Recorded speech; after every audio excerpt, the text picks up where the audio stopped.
The year was 1975, and the town was a sprawl of terraced houses, each with a tiny front garden and a coal bunker out back. It was the kind of British street where the milkman's horse clip-clopped down at dawn. She was 16, a girl who was painfully shy, the sort who'd cross the road just to avoid having to say hi.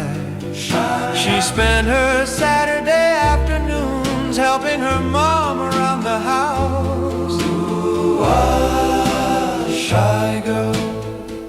He was 15. He was the boy the locals gossip about because they said he was bad, and because he looked like a rebel.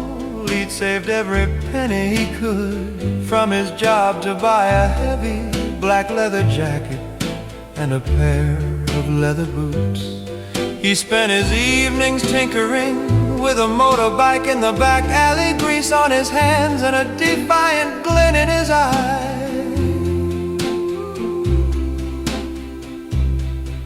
They met in a street by a lamppost shining. For a moment there the world stopped. The girl who never spoke and the boy who looked like trouble shared a look that said everything. Like glow. For 2 years they were the sweethearts of the terrace, meeting by the lamppost at the end of the street, sharing laughs together and dreaming of a life where they weren't just kids from the estate anymore. Ooh, ah, sweetheart, sha-na-na. Then there was a 2-year silence, but the 70s were a time of getting on with things.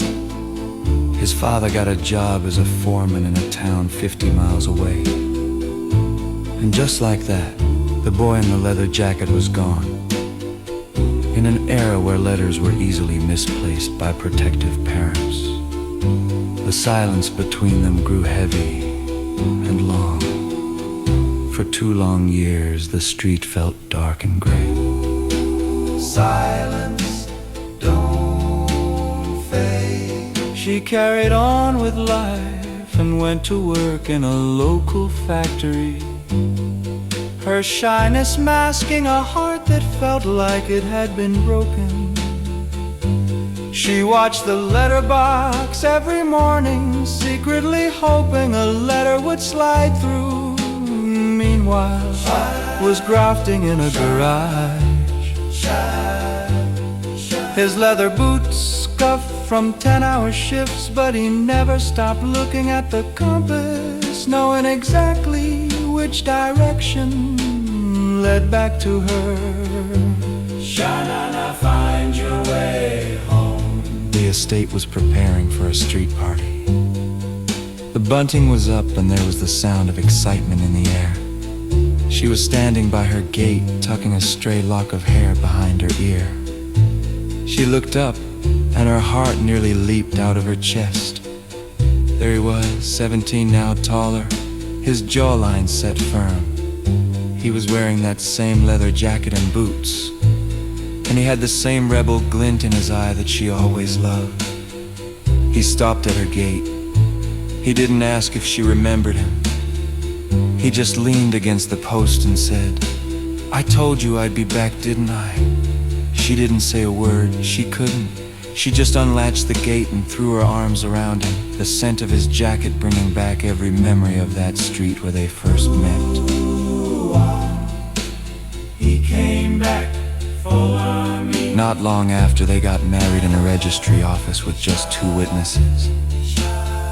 They moved into a tiny 2 up, 2 down, just a few streets away from where they met. He worked as a ground worker, and she eventually found her voice, becoming the backbone of the local community. They raised 4 children on that same estate. Their kids grew up knowing that the old man always wore leather boots and a leather jacket. and that their mum still got a bit bashful whenever he caught her eye across the dinner table. They saw the arrival of the first payday and watched telly on the sofa in their front room. The transition from coal to gas and the world turning from black and white to technicolor. Life goes on. Today they are sitting in their front room. She is 67, her hands still soft as she pours the tea. He is 66 and still sitting in his favorite armchair. His old leather boots and jacket are long since retired and replaced by warm woolly socks and slippers. The house is a beautiful madhouse now and again. Their grandchildren and great-grandchildren playing with plastic toys and shouting when they all come to visit. Ooh, generations. The woman looks at her husband, and for a second, the shyness of that 16-year-old girl returns. He was the bravest boy on the estate. She says in a soft voice, this man walked 50 miles in those boots just to see if I was still waiting at the gate. The old man smiles, his eyes misting over as he looks at his wife. And he whispers, she was always right there. And I love her so much. They both look at each other and smile together.